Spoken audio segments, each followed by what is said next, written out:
Hey everyone, welcome back to Corporate Decoder. Today we're diving into a company that seems to be having a bit of an identity crisis with the stock market. Is it in? Is it out? We'll explore the messy details in their latest filing. Before we start, if you appreciate getting straight insights from corporate documents, make sure you're subscribed.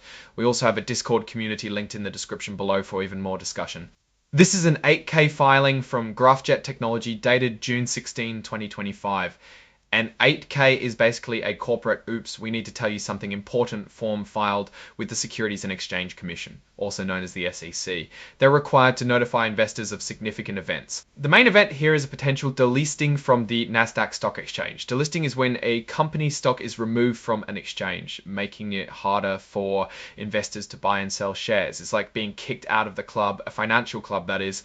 Graphjet received a warning from Nasdaq because they were late in filing their financial reports, specifically their annual report for September of the year before and their quarterly report for the end of December in the year before last.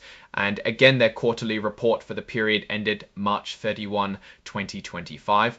Nasdaq requires companies to file these reports on time to maintain their listing, which is being on the stock exchange. Nasdaq sent Graphjet a letter basically saying they didn't believe the company could fix the problem by the deadline, which was mid-July. Because of that, Nasdaq planned to suspend trading of Graphjet stock in mid-June and remove the stock from being listed on Nasdaq. However, Graphjet appealed this decision, and thank God they're getting a hearing with a Nasdaq panel in mid-July, right after they pass the deadline. This means their stock will continue to trade, at least until they get a decision from this hearing. I mean, it's a hearing, so there is still a lot happening.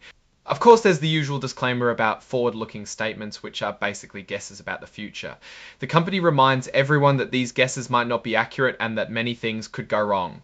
This part is standard in these filings, but important to keep in mind, of course. And finally, the report is signed by Chris Lai, the Chief Executive Officer, Ltd. Now let's step back and look at the big picture. Graphjet seems to be in a pretty tough spot. They're struggling to file their financial reports on time, which is a basic requirement for being a public company.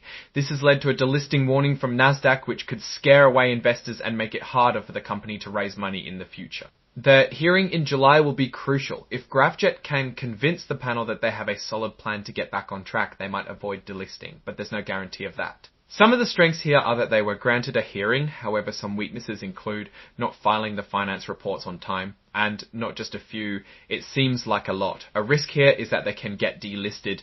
Overall, this filing paints a picture of a company facing significant challenges. They need to get their financial reporting in order quickly and convince Nasdaq that they're serious about staying listed.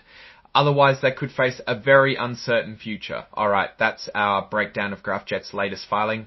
What's your take on these setbacks and what they mean for the company's future? Drop your thoughts in the comments.